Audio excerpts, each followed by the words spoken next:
भगवत गीता, पवित्र चारों वेद, पवित्र कुरान शरीफ, पवित्र बाइबल, पवित्र गुरु ग्रंथ साहिब, पवित्र कबीर साहिब की वाणी में छुपे हुए गूढ़ रहस्य अर्थात तत्व को जानने के लिए कृपया अवश्य सुनिए जगत गुरु तत्वदर्शी संत रामपाल जी महाराज के मंगल प्रवचन। और परमात्मा जिस उद्देश्य को लेकर आते हैं वो भी साथ साथ पूरा करते हैं।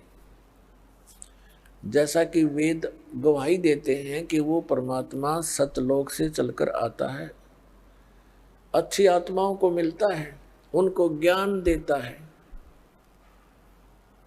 तत्व ज्ञान देता है, अध्यात्म मार्ग से कंप्लीट पूर्ण अध्यात्म मार्ग से उसको परिपूर्ण करता है। और परमात्मा स्वयं भी कहते हैं, गोता मारूं स्वर्ग में जा बैठूं पाताल, कह कबीर ढूंढता फिरूं मैं अपने हीरे मोती लाल। उन हीरे मोती लालों को खोजते हुए परमात्मा एक जिंदा महात्मा का रूप बनाकर वहां पहुंच गए, जहां धर्मदास जी अपना नित्य क्रिया कर रहा था। थोड़ी सी दूरी पर बैठ के जिंदा महात्मा होते हैं मुसलमानों में, काला सा ओवरकोट पहनते हैं, घुटनों से नीचे ताई का, पिंडलियों तक का एक ही, और एक अंडरवियर कच्छा पहनते हैं घुटनों तक का, एक ऊपर टोप काले से रंग का ऐसा ऊंचा ऊंचा सा टोप कपड़े का बनाकर पहनते। ऐसी वेशभूषा वाले को जिंदा महात्मा कहते हैं। ये विशेषकर मुसलमानों में होते हैं। परमात्मा थोड़ी दूरी पर बैठ गया, क्योंकि हिंदू मुसलमानों से इसलिए नफरत करते रहे हैं कि ये मांस खाते हैं। तो परमात्मा ने सोचा कहीं ये बिदक ना जावे, मेरी वेशभूषा को देखकर थोड़ा दूर बैठ के अपने आत्माओं देख हमारे साथ कैसा जुल्म कर रखा है इस काल ने।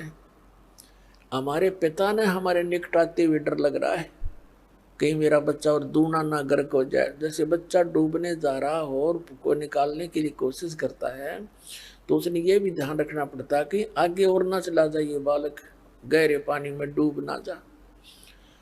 तो इसलिए परमात्मा दूर बैठ के और वो नित्य नियम करते हुए गीता जी का पाठ कर रहा था। और परमात्मा ऐसे गर्दन हिला रहे थे जैसे मानो धर्मदास जी के द्वारा पढ़े जा रहे उस गीता के ज्ञान से बड़े प्रभावित हैं और बहुत अच्छा लग रहा हो।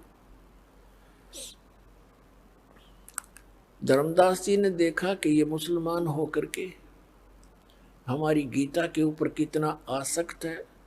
उस दिन थोड़ा सा और ऊंचे स्वर में बोलना शुरू कर दिया और गीता अध्याय जिसको पढ़ रहा था उसका अनुवाद भी साथ बोलना शुरू कर दिया। जब उसने अपनी सब क्रियाएं कर ली, तब परमात्मा थोड़ी से निकट आकर बैठ गए 10 फुट की दूरी पर और कहा, महाराज जी, हे महात्मा जी, मैं परमात्मा के लिए भटक रहा हूं और मुझे कोई मार्गदर्शन करने वाला नहीं मिल रहा है। परमात्मा की तरफ मुझे बहुत है, मेरा कोई मार्गदर्शन करो, मुझे यथार्थ ज्ञान बताएं। तब धर्मदास जी को और अच्छी खुशी हुई कि भी बड़ी अच्छी बात है, एक मुसलमान हमारे इस धर्म से प्रभावित हुआ, हमारे ज्ञान से। तो उसने कहा कि आजा बैठ जा, बता देता हूं। देखो ऐसे ऐसे लगा बताने कि 68 तीर्थ करने चाहिए, श्रीमद् भगवद गीता का नित्य पाठ करना चाहिए, और ऐसे ऐसे राम कृष्ण की भक्ति करने से मोक्ष होता है, शंकर भगवान की भक्ति करनी चाहिए। तब परमात्मा ने कहा कि मेरे कुछ प्रश्नों का उत्तर दीजिए महात्मा जी, ताकि मेरा शंका का समाधान हो सके। धर्मदास जी क्योंकि वैष्णव साधुओं जैसी वेशभूषा बना रखी थी उसने, 60-65 साल की, 60 से भी ज्यादा उम्र होगी थी उनकी, 70 के आसपास। और उसमें उसने अपने वेशभूषा एक वैष्णव साधुओं संतों जैसी बना रखी थी। गले में एक कंठी, एक तुलसी की माला, मणिया होता है मन का बस, और लंबा सा तिलक यहाँ से लेकर यहाँ तक पूरे नाक पर लगाते हैं। माला डाल रखी, अन्य मालाएं। तो इस वेशभूषा वाले को वैष्णव संत कहते हैं। तब परमात्मा ने कहा कि महात्मा जी मेरी कुछ शंकाओं का समाधान कीजिए। मुझे ये बताइए कि ब्रह्मा विष्णु महेश जी के माता पिता कौन है। अब धर्मदास जी जो पाठ पढ़ रखा था वही लगा सुनाने। ये तो अजर अमर हैं, इनका कोई माता पिता नहीं है, सर्वेश्वर हैं, श्री कृष्ण विष्णु ये एक ही है। तब परमात्मा ने कहा कि श्रीमद् भगवत गीता का ज्ञान बोला किसने महात्मा जी। धर्मदास जी ने कहा कि श्री कृष्ण भगवान ने बोला। श्री कृष्ण भगवान विष्णु जी के अवतार हैं। रजगुण ब्रह्मा जी हैं, सतगुण विष्णु, तमगुण शिव जी। ये तीनों ही भगवान अजर अमर हैं। यही सचिति उत्पत्ति और संहार यही करते हैं। तब परमात्मा ने कहा कि अभी आप जो गीता पढ़ रहे थे, गीता जी अध्याय नंबर 4 के श्लोक नंबर आपने 5 में पढ़ा, 9 में पढ़ा। परमात्मा वैसे उस समय उनके साथ हो, ये दास बता रहा आपको ताकि आप बुद्धिमान हैं, आज एजुकेटेड हैं, ताकि इन श्लोक और मंत्रों को आप सुनकर देख सकते हैं, सच्चाई से परिचित हो सकते हैं। उस समय तो परमात्मा ने यही कहा था, आप जी ने अभी जो पढ़ा था सब्जेक्ट, जो अध्याय पढ़ा था, उसमें आप कह रहे थे कि गीता ज्ञानदाता कहता है अर्जुन तेरे और मेरे बहुत जन्म हो चुके हैं, तू नहीं जानता मैं जानता हूं। तो ये तो इसका। और फिर 18वें अध्याय के 62वें श्लोक में परमात्मा ने उनको हर तरह से कंडम करना चाहा, क्योंकि काल के प्रत्येक दाव को जब तक नहीं काटा जाएगा तब तक प्राणी परमात्मा को पहचान नहीं सकता। तब परमात्मा ने कहा कि मैंने एक स्थान, एक जगह मैं सुन रहा था गीता का पाठ, एक ब्राह्मण सुना रहा था। वो कह रहा था 18वें अध्याय के अंदर 62वें श्लोक में कि अर्जुन तू सर्वभाव से उस परमेश्वर की शरण में जा, उसकी कृपा से तू परम शांति को, सनातन परम धाम को प्राप्त होगा। श्रीमद् भगवत गीता अध्याय नंबर 15 के श्लोक नंबर 1 से लेकर 4 में कहा कि अर्जुन उल्टे लटके हुए संसार रूपी वृक्ष को जो संत तत्व से जानता है, उसके सभी विभागों को जानता है, वो तत्वदर्शी संत है। और तत्वदर्शी संत की प्राप्ति के उपरांत परमेश्वर के उस परम पद की खोज करनी चाहिए जहां जाने के बाद साधक फिर लौटकर कभी संसार में नहीं आते। और गीता ज्ञानदाता स्वयं कह रहा है केवल उसी की भक्ति करो। वो भगवान बता मुझे कौन है महात्मा जी। और ये आपके रामकृष्ण तो नासवान बता रहे अपने आप, तो आप कह रहे हो श्री कृष्ण जी अर्थात विष्णु जी ने गीता बोली, तो आप कह रहे हैं मेरी तो जन्म मृत्यु होती है, आप इनको अजर बता रहे हो। अब धर्मदास जी सुन हो गया, क्योंकि सच्चाई के आगे झूठ नहीं चल सकती। वो ना बोल पा रहा है, ऐसा हो गया जैसे स्तब्ध हो जाता आदमी। फिर परमात्मा ने कहा कि महात्मा जी आप गुस्सा ना मानना, देखो मैं जब तक अपनी शंका का समाधान नहीं करवा लूंगा तो मैं आपका अनुसरण कैसे कर पाऊंगा। धर्मदास जी ने फिर लंबा सांस लिया, और बोल क्या पूछेगा, पूछना पाछना तो कुछ रह नहीं रहा था, फिर शर्मिंदा होकर कह रहा था। परमात्मा ने कहा कि जैसे आप श्री राम हरे कृष्ण ओम नमः शिवाय ओम भगवते वासुदेव, ये जो मंत्र जाप करते हो, एकादशी का व्रत करते हो, या तीर्थों पर जाने के लिए आप स्वयं भी जाते हो, अब मुझे भी आप बता रहे हो ऐसा करो, तो क्या श्रीमद् भगवत गीता में लिखा है ऐसा?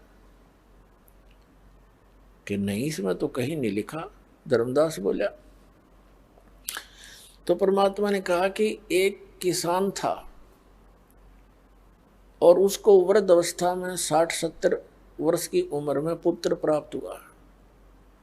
उस किसान ने सोचा कि मेरा पुत्र जब तक युवा होगा, ऐसा ना हो मेरी मृत्यु हो जावे, तो उसने एक पैड पर बही में अपना कृषि के लिए जो अनुभव था, कौन सी फसल किस समय पर बीजनी चाहिए और किस समय उसमें फर्स्ट वाटरिंग यानी प्रथम सिंचाई करनी चाहिए, कौन से मौसम में वो बीजनी चाहिए, कैसा बीज होना चाहिए, किस समय उसका परिपक्व होने का ये कलर हो जाएगा तब उसको काटना चाहिए, वो पूरा डिटेल लिख दिया।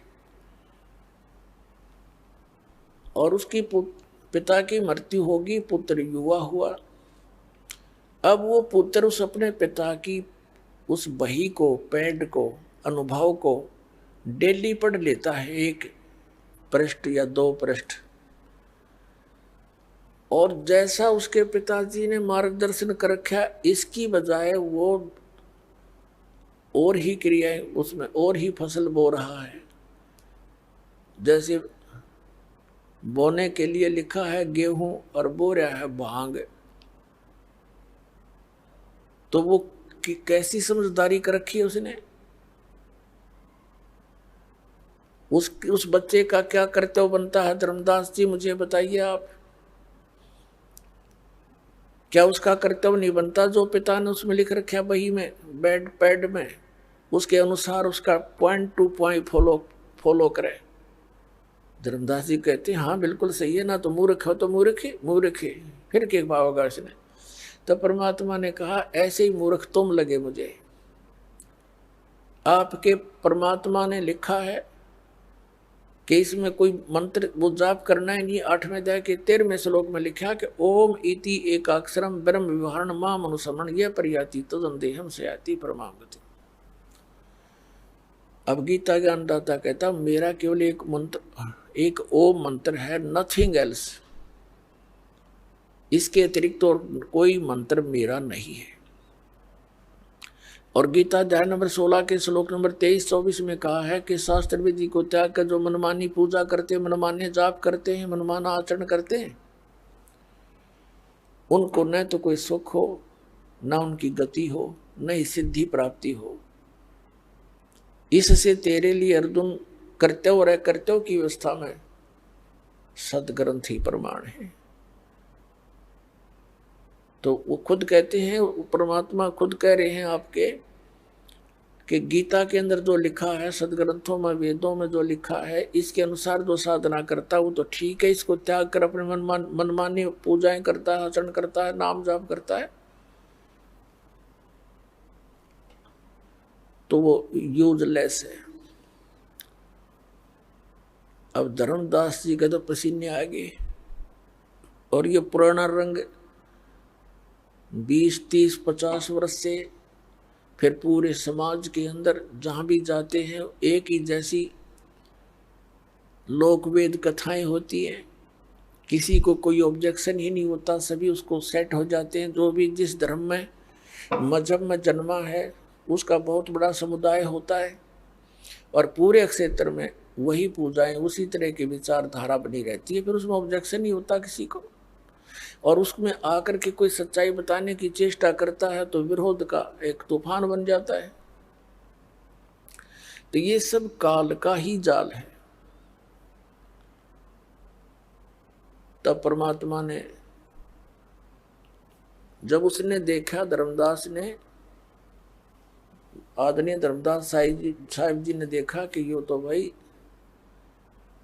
बात तो बड़ी गहरी गहरी कर रहा है, पर ये मुसलमान है, कहीं अपने उद्देश्य कुछ अन्य उद्देश्य लेकर ही कुछ ना बोल रहा हो। तब उसने कहा कि जिंदा तू हमारे देवी देवताओं के बारे में गलत ना बोल रहा है,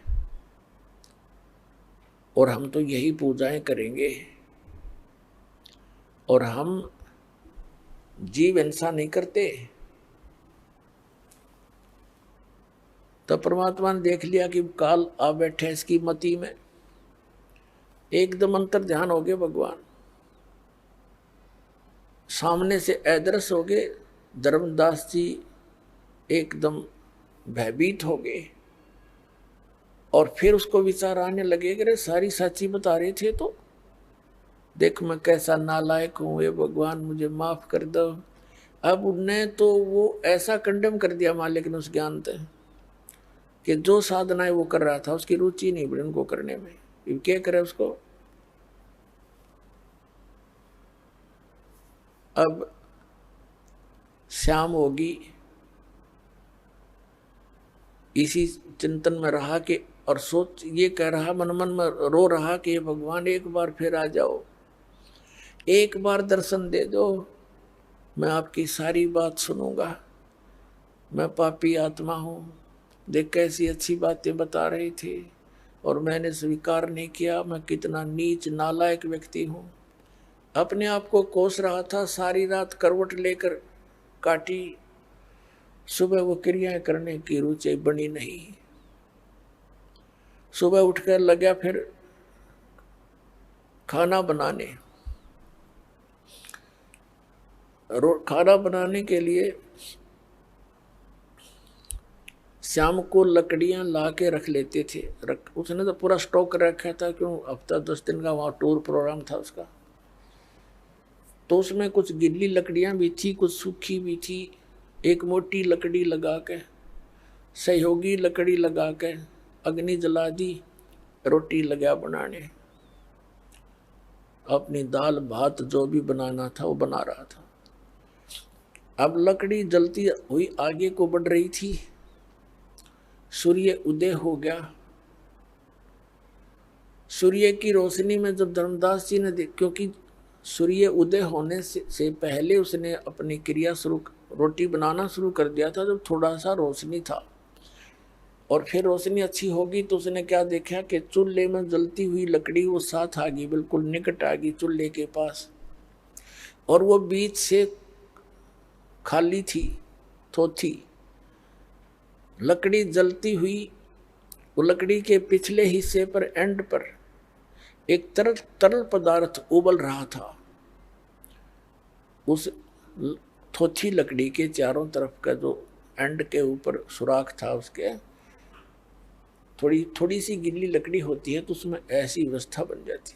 उधर से क्या देखा कि चींटियां अपने मुख में अंडे लेकर और आग पीछे को भाग रही है। उस लकड़ी के थोथे उस सुराख में से निकलने की चेष्टा कर रही है और वो बाहर निकल नहीं पा रही। आगे जल रही हैं अग्नि से, आगे अग्नि से जल रही हैं, पीछे आती हैं तो वो तरल पदार्थ जो चारों तरफ लकड़ी के ऊपर उबल रहा है उसमें गिर के वो चटक चटक हो रही है। अब धर्मदास क्योंकि भगत के अंदर धार्मिकता और दयालुता घनी होती है, एकदम कांप गया सारा। हे भगवान, यदि इतनी लंबी लकड़ी थी और ये तो तकरीबन सारी ही जल गई और इसमें ना जाने अनगिनत कितनी चींटियां जल गई है मेरे मालिक, आज इस पापी से बहुत पाप हो गया। तुरंत वो लकड़ी बुझा दी, जितना खाना बन गया था सो बन गया। अब उसने सोचा कि ये कैसे प्रायश्चित करूं इस घोर पाप का। अपनी सोच अनुसार उसने क्या प्लान बनाई कि आज मैं निराहार रहूंगा और इस भोजन को किसी साधु संत को खिला दूंगा, मेरा भार ना बनेगा।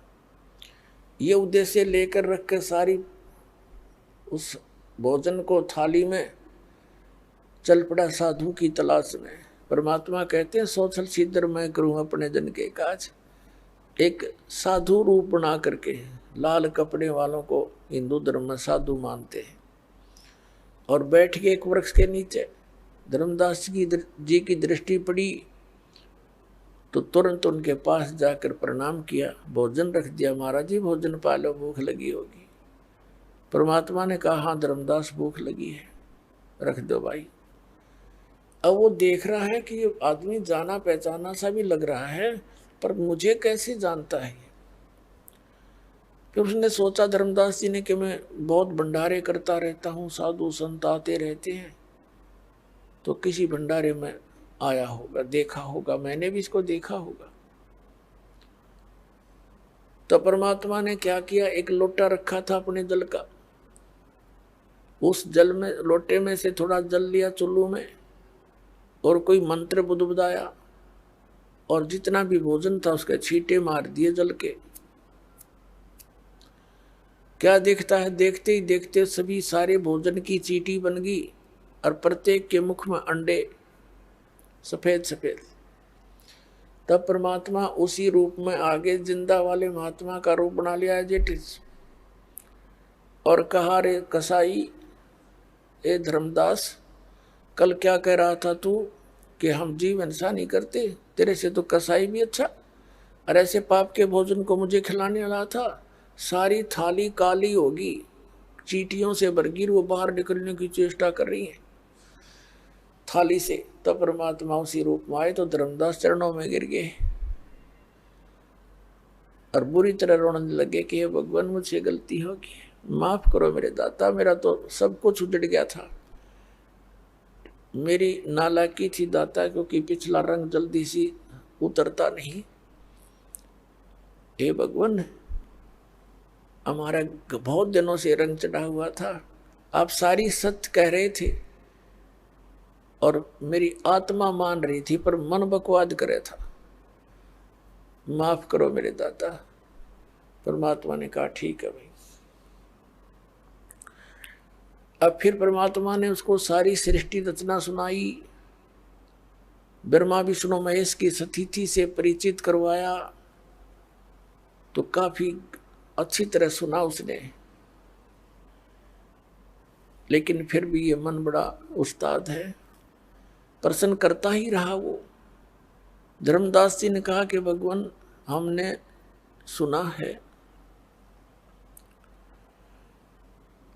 कि भगवान श्री कृष्ण ये विष्णु अवतार हैं, उन्होंने मोर ध्वज राजा के पुत्र ताम्र ध्वज को आरे से 2 फाड़ करवा दिया था और फिर जीवित कर दिया। अब आपकी बात को मैं कैसे स्वीकार करूं कि उनमें कोई शक्ति नहीं है।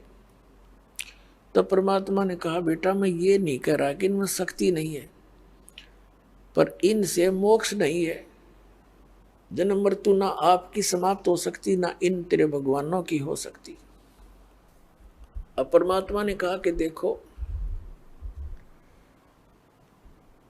वही श्री कृष्ण भगवान उस समय वो फेल हो गए जिस समय अभिमन्यु महाभारत के युद्ध में प्रथम दिन ही मारा गया था। अभिमन्यु भगवान श्री कृष्ण का सगा भांजा था, सुभद्रा का पुत्र था, और पांडवों का कुलनाश हो रहा था। श्री कृष्ण उनको जीवित नहीं कर सका। अब धर्मदास जी एकदम स्तब्ध हो गए। तो परमात्मा से पूछा कि भगवान क्या कारण था। तो परमात्मा ने कहा कबीर जी ने कि धर्मदास, ताम्रध्वज जो लड़का था उसकी आयु शेष थी, इस कटे हुए शरीर को ये उनके संस्कारवश ठीक कर सकते हैं, उसकी आयु शेष थी, इसलिए उसको जीवित कर दिया। आप पे मरवाया था, आप पे जीवित कर दिया। अभिमन्यु की आयु शेष नहीं थी, भगवान आपके भगवान कृष्ण जी नहीं कर सके उसको जीवित।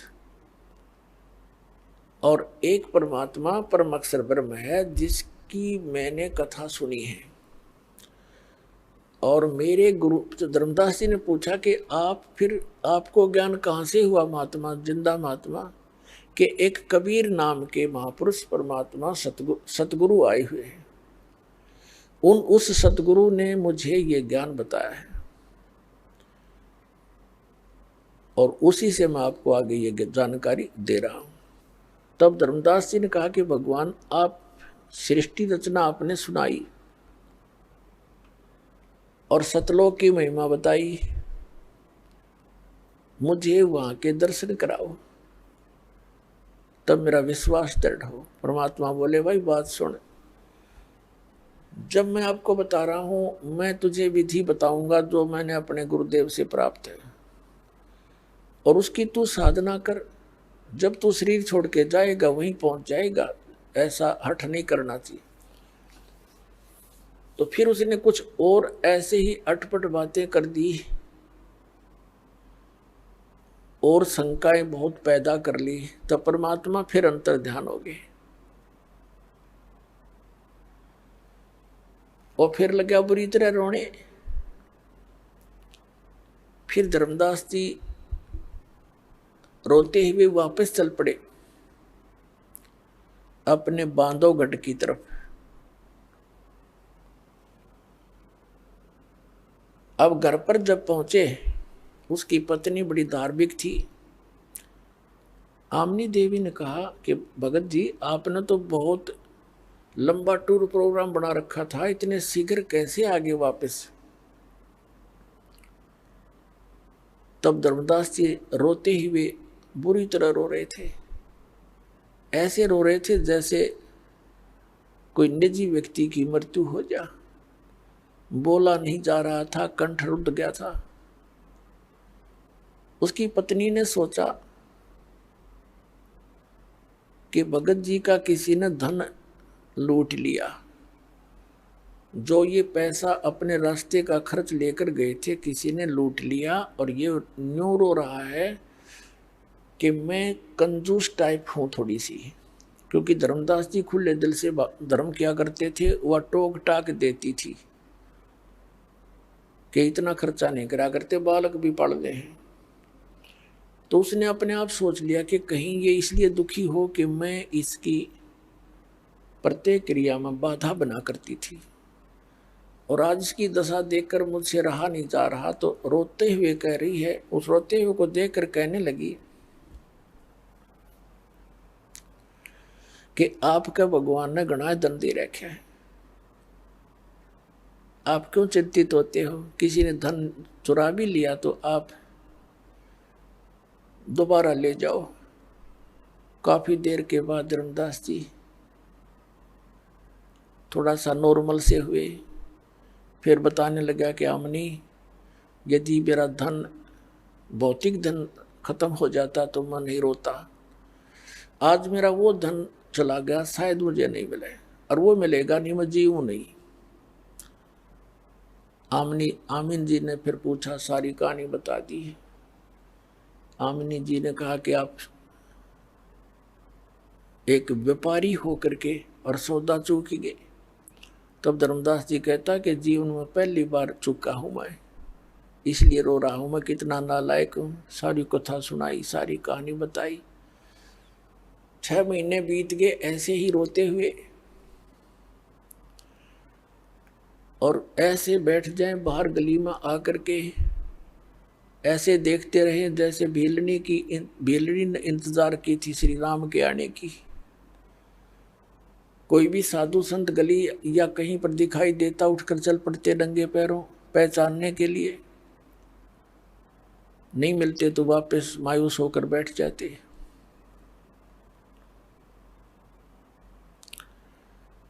ऐसे 6 महीने बीत गए। एक दिन परमात्मा ने उसकी पत्नी में प्रेरणा की, आमनी देवी में। आमनी ने कहा कि मैं आपकी ये दशा देख नहीं पा रही हूं। परमात्मा ने कोई कारण बताया हो, कैसे मिलेंगे, हम वही क्रिया कर लें।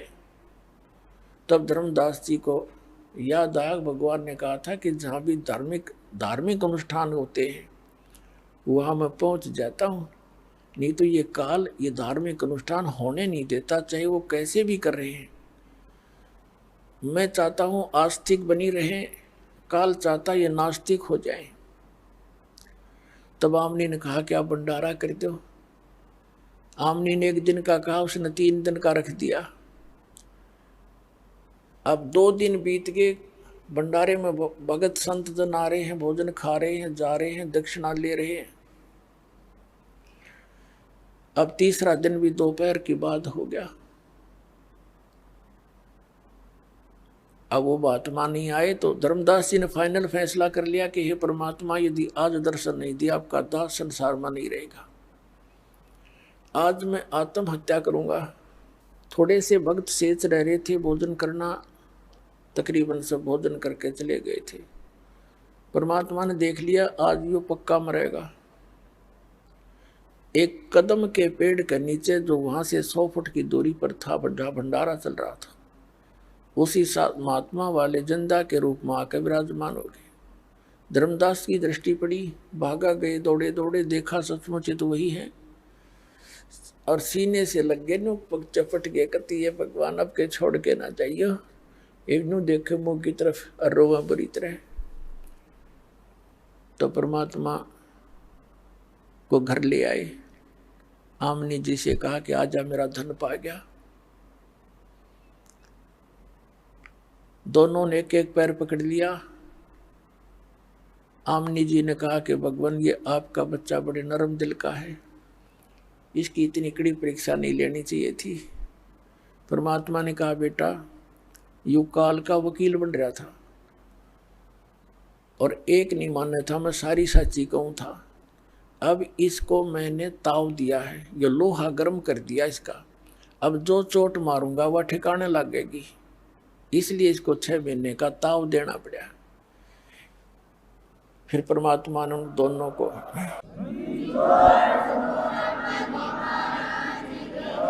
उन दोनों को प्रथम मंत्र दिया। एक दिन धर्मदास जी ने बहुत आग्रह किया, भगवान एक बार आपका लोक दिखा दो। परमात्मा भी चाहते थे मैं गवाह बनाऊं अपना। धर्मदास जी को लेकर के सतलोक गए, शरीर नीचे रह गया, भौतिक शरीर, सतलोक लेकर गए। तो वहां क्या देखा, परमात्मा अपने दूसरे रूप में तेजो में शरीर, जिसके सिंहासन पर विराजमान है, मनुष्य आकार है, एक रोमकूप में करोड़ सूर्य मिला दे करोड़ चंद्रमा, उससे भी अधिक रोशनी परमात्मा के शरीर की है।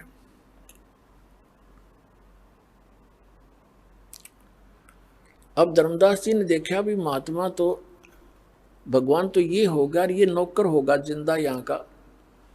तो कबीर परमात्मा जिंदे के महात्मा के रूप में नीचे से गए थे, चवर करने लगे उस परमात्मा के अपने दूसरे स्वरूप पर। थोड़ी सी देर में सिंहासन पर विराजमान जो परमात्मा थी वो उठे और नीचे से गए हुआ शरीर जिंदा वाला सिंहासन पर विराजमान हुआ, और वो तेजों में शरीर वाला भगवान जिंदा महात्मा के ऊपर चवर करने लगा। कुछ देर के बाद धर्मदास जी ये सोच रहे थे ये क्या हो रहा है कि महात्मा के ऊपर भगवान चवर कर रहा है। इतने में तेजों में शरीर जिंदा वाले शरीर में समा गए। अकेले कबीर भगवान जिंदा वाले रूप में वहां विराजमान रहे, अनंत कोट ब्रह्मांड के कंट्रोलर के सिंहासन।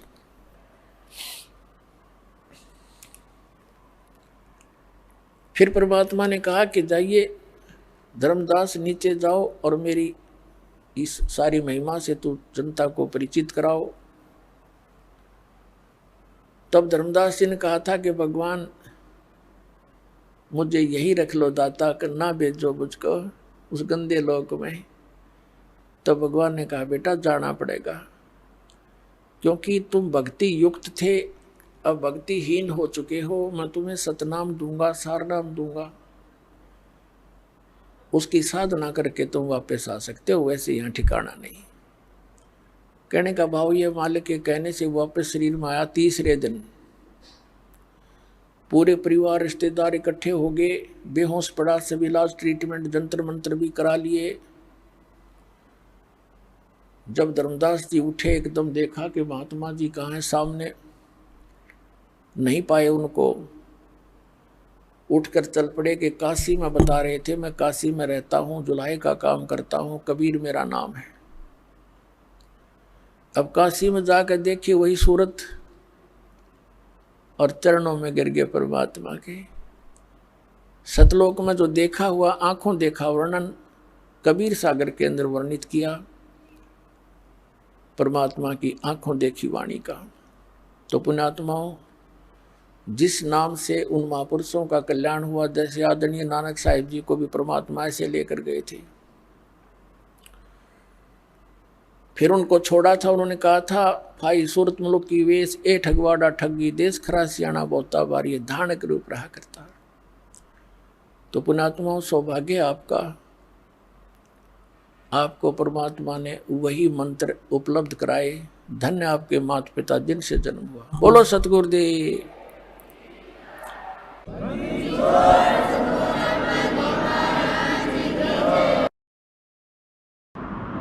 परम पिता परमात्मा पूर्ण ब्रह्म सर्व सृष्टि रचनहार कबीर परमेश्वर जी की असीम रजा से आप परमेश्वर की प्यारी आत्माएं सत्संग सुनने के लिए सतलोक आश्रम बरवाला जिला हिसार हरियाणा के अंदर उपस्थित हुए। और सौभाग्य उन पुण्यात्माओं का जिनको किसी भी माध्यम से परमात्मा का ये यथार्थ ज्ञान सुनने को प्राप्त होता है, किसी डीवीडी सीडी के माध्यम से, किसी पुस्तक के माध्यम से। तो पुण्यात्माओं, जब तक हम सत्संग नहीं सुनते तब तक हमें यह पता ही नहीं होता कि हम जो कर रहे हैं इसका उद्देश्य क्या है। मनुष्य जीवन जो हमें प्राप्त हुआ इसका टारगेट क्या है। सत्संग प्राप्ति से पहले हम अपने जो भी दिनचर्या को पूर्वजों से देखते हुए कर रहे थे उसी को अंतिम मान रखा था। और जहां भी हम जाते थे किसी भी मित्र के पास, रिलेटिव नाती के पास या घर गांव अड़ोस पड़ोस में, तो सभी से हमें माया इकट्ठी करने की ट्रेनिंग मिलती थी, उसी की शिक्षा प्राप्त होती थी,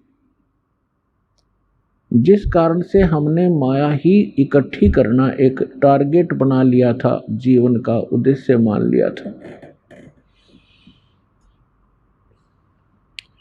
जीवन के मूल उद्देश्य से हम वंचित थे। आत्मा के अंदर एक विशेष कसक उसी दिन से बनी हुई है जिस दिन से ये भगवान से बिछुड़ी थी, सतलोक से। तब तो हम गलती कराए अपनी बालक बुद्धि के कारण, अनजानपने में, क्योंकि वहां हमें सुख गना था, कोई दुख नहीं था। वहां दुख नाम की वस्तु नहीं थी। और यहां भी एक विशेष हमारे अंदर एक अवगुण है कि जब हम सुखी होते हैं परमात्मा से कोसों दूर होते हैं, और जब हम दुखी होते हैं तो परमात्मा को याद करते हैं। तो इस आत्मा को उसी दिन से, जिस दिन से भगवान के उस सर्वसंपन्न लोक को छोड़कर यहाँ काल के इस कंगाल लोक में आई है, उसी दिन से इसको अब आभास हो गया है, एहसास हो रहा है कि कोई और सुख सथल है और कोई ऐसी शक्ति है जो हमें यहाँ भी सुख दे सकती है।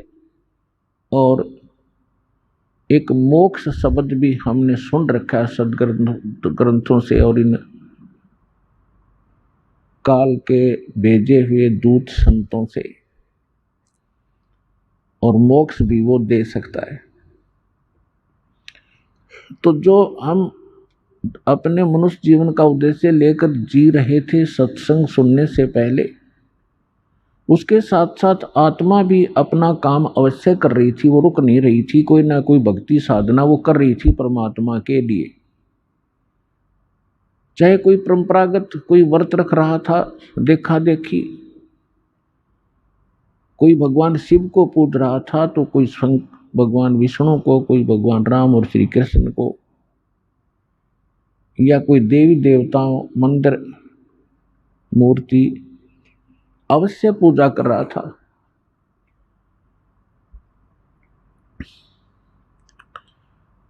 जब हमें सतगुरु मिले तब ये ज्ञान हुआ कि मनुष्य जीवन किस लिए प्राप्त हुआ था। तो परमात्मा ये यथार्थ ज्ञान जो सत्संग कहते हैं, ये परमात्मा ही आकर बताता है। और परमात्मा के द्वारा दिए गए ज्ञान को सभी में कहा है कि वो ज्ञान वास्तविक है और उसको सूक्ष्म वेदवत कहते हैं। श्रीमद् भगवत गीता अध्याय नंबर 4 के श्लोक नंबर 25 से लेकर 32 तक गीता ज्ञान दाता कहता है कि कोई साधक तो देवताओं की पूजा करता है, कोई स्वाध्याय ही करता रहता है, कोई योग अभ्यास हठ योग आदि करके अपनी संतुष्टि कर लेता है और ये समझ रहा होता है कि मैं जो साधना कर रहा हूं ये पाप नाशक है। पाप नाशक मीन मोक्षदायक, पाप कटेंगे तो मोक्ष होगा। फिर तुरंत बताया है चौथे अध्याय के 32वें श्लोक में कि वास्तविक यथार्थ ज्ञान विस्तार के साथ सच्चिदानंद घन ब्रह्म की वाणी में कहा गया है। इन यज्ञों की वास्तविक जानकारी, यज्ञ माने धार्मिक अनुष्ठानों की वास्तविक जानकारी यथार्थ विस्तार के साथ ब्रह्मणे मुखे यानी सच्चिदानंद घन ब्रह्म ने, पूर्ण परमात्मा ने, सत्य पुरुष ने, परम अक्षर ब्रह्म ने अपने मुख कमल से बोलकर जो ज्ञान दिया है वो वास्तविक ज्ञान है। उसको तत्व ज्ञान, उसको सूक्ष्म वेद कहते हैं। और उस ज्ञान के समझने के बाद फिर सभी कर्मों से मुक्त हो जाएगा। चौथे अध्याय के 34वें श्लोक में कहा कि उस तत्व ज्ञान को जो भगवान आकर स्वयं बताता है, तत्वदर्शी संतों के पास जाकर समझ, वो तत्वदर्शी संत तुझे उस तत्व ज्ञान का उपदेश करेंगे। फिर जैसे वो बताएं ऐसे करना। यदि तुझे मोक्ष चाहिए और मेरे द्वारा बताए गए इस गीता ज्ञान के अंदर जो साधना मैं बताता हूं, गीता अध्याय नंबर 8 के श्लोक नंबर 13 में अपना मंत्र बताता है, ओम इति एकाक्षरम ब्रह्म व्यवहारण माम अनुसमन यह परियाति तजन देहम सयाति परमाम गति। मुझ ब्रह्म का एक ओम मंत्र है, नथिंग एल्स। और अंतिम श्वास तक जो इसका सिमरण करता हुआ शरीर छोड़कर जाता है वो इस ओम से मिलने वाली परम गति को प्राप्त होता है। ओम से मिलने वाली परम गति क्या है? ब्रह्मलोक। गीता अध्याय नंबर 8 के श्लोक नंबर 16 में कहा है कि ब्रह्मलोक पर्यंत, ब्रह्मलोक तक जितने भी साधक वहां गए हैं सभी पुनरावृत्ति में हैं, उनका जन्म मृत्यु सदा बना रहता है। गीता अध्याय नंबर 4 के श्लोक नंबर 5 और 9 में ये खुद कहता है कि अर्जुन तेरे और मेरे बहुत जन्म हो चुके हैं, तू नहीं जानता मैं जानता हूं। गीता अध्याय नंबर 2 के श्लोक नंबर 12 में, गीता अध्याय नंबर 10 के श्लोक नंबर 2 में ये स्वयं कहता है कि अर्जुन मेरी उत्पत्ति को ये देवता लोग नहीं जानते क्योंकि ये मेरे से उत्पन्न हुए हैं। और ऐसा नहीं है कि तू और मैं और ये सभी जो सैनिक हैं, जनता है, पहले ना जन्मे हो, और ऐसा नहीं कि आगे फिर जन्म ना होगा। इति सिद्धम गीता ज्ञानदाता भी नाशवान है, इसकी जन्म मृत्यु होती है। इसलिए ये कहता है जो ज्ञान मैं दे रहा हूं इसके आधार से तो जन्म मृत्यु सदा बनी रहेगी। और यदि तू जन्म मृत्यु से पूर्ण मोक्ष चाहता है तो सच्चिदानंद घन ब्रह्म ने जो ज्ञान दिया है अपने मुख कमल से, वो तत्व ज्ञान सूक्ष्म वेद है। उस सूक्ष्म वेद को उन तत्वदर्शी संतों से जाकर समझ। और उसके पश्चात कहाँ जाएगा? गीता अध्याय नंबर 15 के श्लोक नंबर 4 में, गीता अध्याय नंबर 15 के श्लोक नंबर 1 से 4 में स्पष्ट किया है, तत्वदर्शी संत की पहचान भी बताई है कि उल्टे लटके हुए संसार रूपी इस वृक्ष के सभी विभाग जो बताएगा, तना कौन है, डार कौन है, शाखा कौन है, पत्ते क्या है, सवेदवित वो तत्वदर्शी संत है।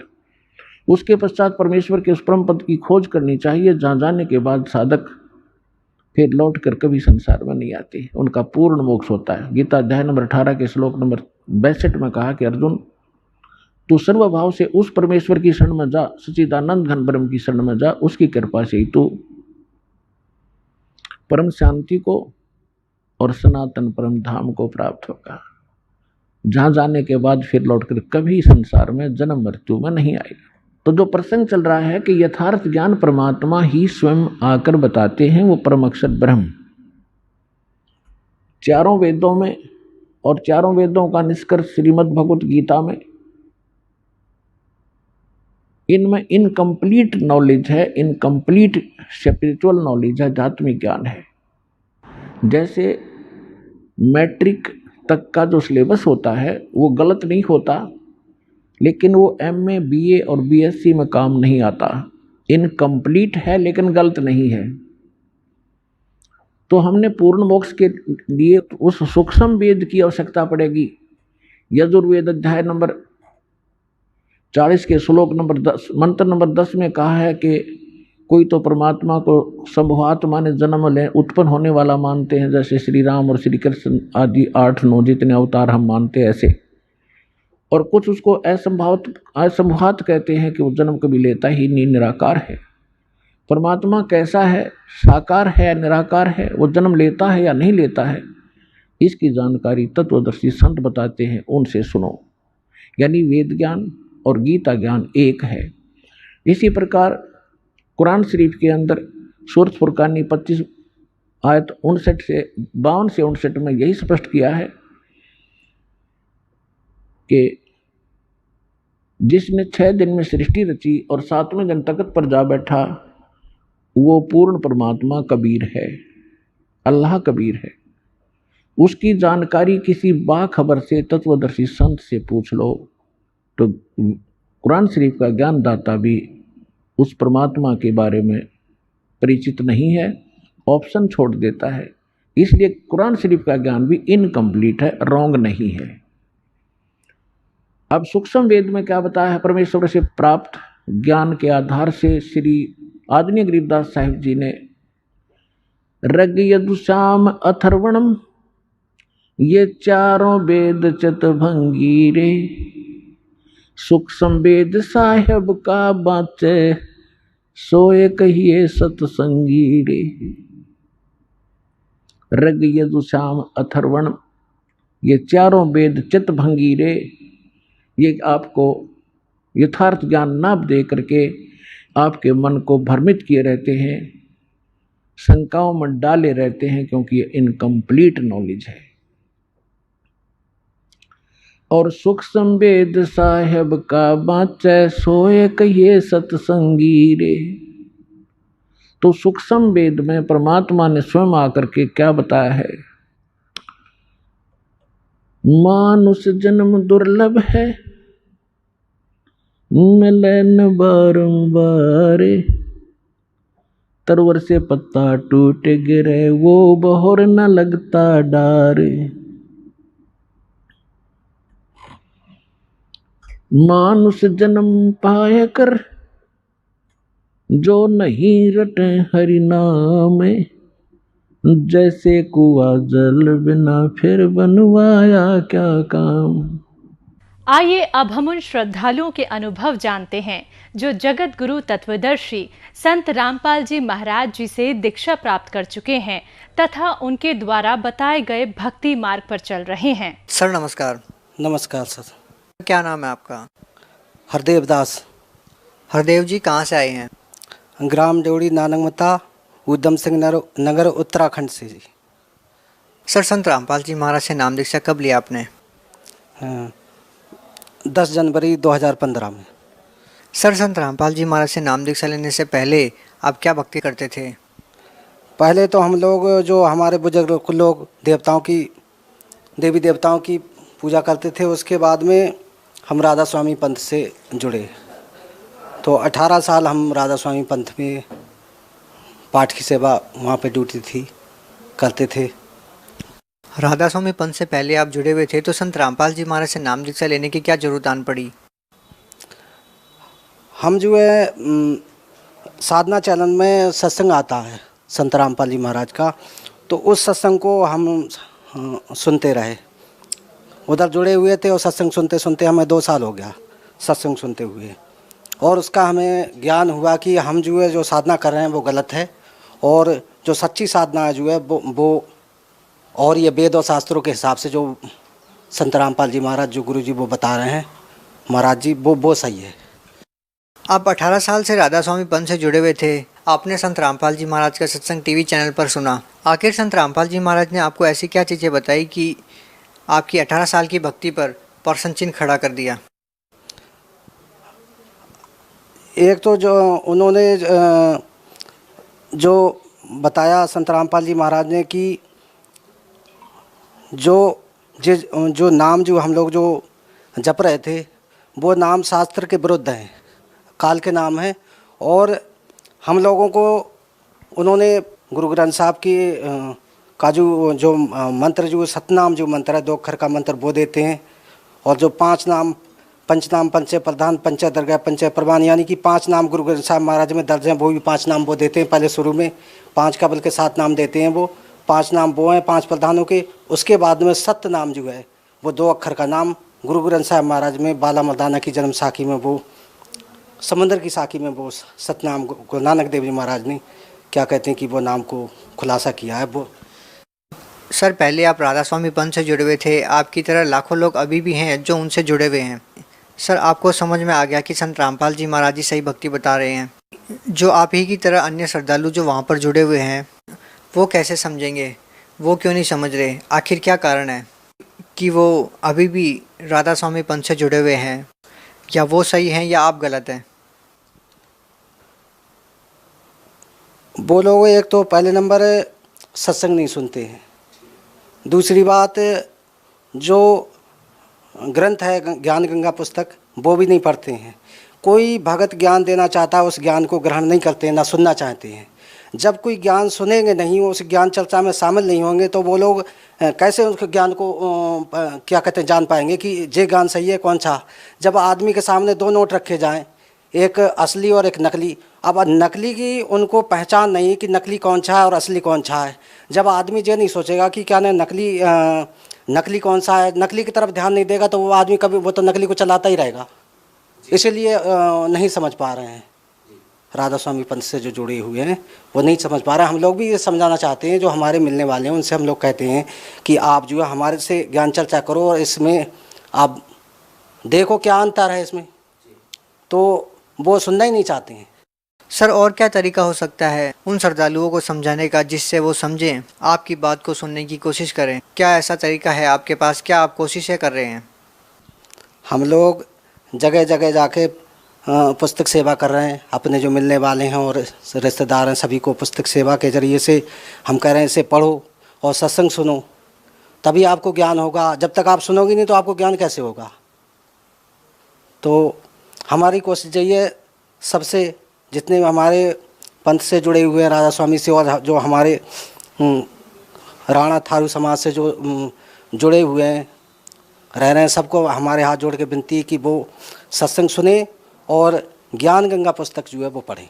सर देखिए, दूसरी तरफ संत रामपाल जी महाराज पर यह भी आरोप लगता है कि जो अन्य धर्मगुरु हैं उनके बारे में कुछ टीका टिप्पणी करते हैं, कुछ इस तरह की बातें बताते हैं जिससे भगत समाज आपत्ति व्यक्त करता है। आप क्या कहना चाहेंगे? ऐसी क्या टिप्पणी है जिस पे भगत समाज को आपत्ति है? भगत समाज को जो आपत्तियां हैं वो उन्हें जानकारी तो है नहीं कि हम लोग क्यों विरोध कर रहे हैं। सभी जो टीका टिप्पणी करते हैं उन्हें पूरी जानकारी होनी चाहिए कि असली क्या है और गलत क्या है।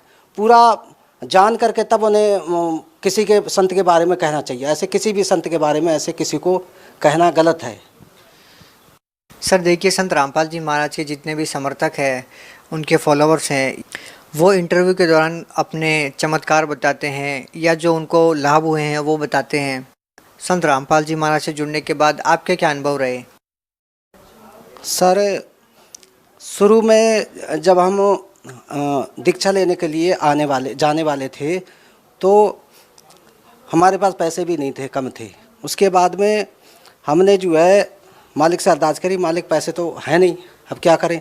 तो हमारी गुड़िया के, बड़ी गुड़िया के पेपर सारे गायब हो गए, यानी कि इंटर हाई स्कूल 8 के यानी जो कागज़ होते हैं वो सारे नहीं मिल रहे थे। हम लोग ढूंढ रहे थे वो कागज़ों को ढूंढा तो ढूंढते ढूंढते कागज़ तो नहीं मिले, 10,000 रुपये मिल गए घर में पड़े हुए। फिर उसके बाद में कागज़ भी मिल गए। पहले ढूंढ लिया था एक बॉक्स में, उसके बाद में उस बॉक्स में से दोबारा ढूंढा तो कागज़ मिल गए। हमने कहा देखो मालिक की क्या कृपा है। देखो जाने से पहले ही उस मालिक ने हमारे ऊपर इतनी रजा करी, जो पैसे नहीं थे, किराया नहीं था, वो भी सारी सुविधा कर दी। उसके बाद में मेरे को गठिया मल्च था, तो मैं 1 कट्टा भी अगर खाद डालता खेत में तो उसके बाद में डाल नहीं सकता था। उसके बाद में धीरे धीरे फर्क चालू हो गया। 1 महीने के अंदर मैं सही हो गया मेरा पैर। और हमारे घर में प्रेत बाधाएँ थी, हमारे बच्चों को, हमारी घरवाली को, सबको थी। उसके बाद में प्रेत बाधाएँ सारी हट गई जी, और अब आज दिन तक सब सुख शांति से हैं जी। सर आपको क्या लगता है संत रामपाल जी महाराज से नाम दीक्षा लोग क्यों ले? संत रामपाल जी महाराज जी से दीक्षा लेने में, यानी कि जैसे एक जड़ में पानी डालते हैं तो पूरे पौधे में उसका विकास होता है, और पत्तों में छींचोगे आप तो उसका विकास नहीं होगा, ना उसको आपको फल प्राप्त होएगा। तो संत रामपाल जी महाराज जो है जड़ की भक्ति कराने के लिए बताते हैं कि अक्षर पुरुष एक पेड़ निरंजन बाकी डाल, तीनों देव शाखाएं हैं, पात्र रूप संचार, यानी कि वो जड़ की पूजा बताते हैं वेद और शास्त्रों के हिसाब से। इसलिए भक्त लोग जो है उनकी भक्ति जो है सच्ची भक्ति है और सच्चा मार्ग है जी। सर भगत समाज को क्या संदेश देना चाहते हैं? भगत समाज को यही संदेश देना चाहते हैं हम वैसे तो क्या संदेश दे सकते, हम इस लायक नहीं है संदेश देने लायक, फिर भी हम एक विनती करना चाहते हैं कि संत रामपाल जी महाराज का सत्संग सुने, पुस्तक पढ़ें और इस ज्ञान को देखें कि भाई गलत है या सच है, उसके बाद में वो खुद निर्णय कर सकते हैं। सर जो श्रद्धालु संत रामपाल जी महाराज से जुड़ना चाहें, जैसा कि संत रामपाल जी महाराज के समर्थक बताते हैं कि अभी भी जेल में जाने के बाद 2014 के बाद लाखों श्रद्धालुओं ने संत रामपाल जी महाराज से नाम दीक्षा ली है। आखिर ऐसा कैसे संभव है? संत रामपाल जी महाराज तो जेल में हैं, तो लोग नाम दीक्षा कैसे ले रहे हैं? साधना चैनल में सत्संग आता है तो लाल पट्टी आती है, उस पर फ़ोन नंबर लिखे हुए आते हैं, तो उसमें भक्त लोग उन नंबरों में फ़ोन करके हर ज़िले में सत्संग सेंटर, दीक्षा केंद्र खुला हुआ, वहाँ जाके दीक्षा ले सकते हैं। सर क्या संत रामपाल जी महाराज से नाम दीक्षा लेने के लिए पैसे देने पड़ते हैं? सर क्या प्रक्रिया होती है संत रामपाल जी महाराज से नाम दीक्षा लेने की? कोई पैसा वैसा नहीं लगता, वहाँ पे फ्री सेवा है, सारा कुछ फ्री वहाँ पे होता है। सर क्या संत रामपाल जी महाराज से नाम दीक्षा लेने के बाद वैसे ही लाभ होंगे जैसे जब संत रामपाल जी महाराज जी जेल में नहीं थे, अपने आश्रम में थे, तब जो श्रद्धालु नाम दीक्षा लेते थे जैसे उनको लाभ होते थे, क्या अभी भी वैसे ही लाभ होंगे? सर हमें तो हो रहा है, हमने तो दीक्षा बाद में ली 10 जनवरी 2015 में, वो जब जेल में थे तभी तो लिए हैं हम, सारे लाभ हो रहे हैं हमें, तो सभी को भी लाभ होंगे, और जो दूसरे भगत भी गए हैं उनकी शरण में जो गया है सभी को लाभ हो रहे हैं। ऐसा विश्वास आपका संत रामपाल जी महाराज जी में कैसे बन गया कि अब तो नाम इसी संत से लेना है? सर जी सच्चे नाम जो है ना, सच्चे नाम है, सच्चा रास्ता मिल गया, कुल मालिक मिल गया, इसीलिए हम लोग जो है यहाँ से अब कहीं हटने वाले नहीं, चाहे गर्दन चली जाए लेकिन हम लोग जो है पीछे नहीं हटने वाले। जी बहुत बहुत धन्यवाद। सच साहेब जी।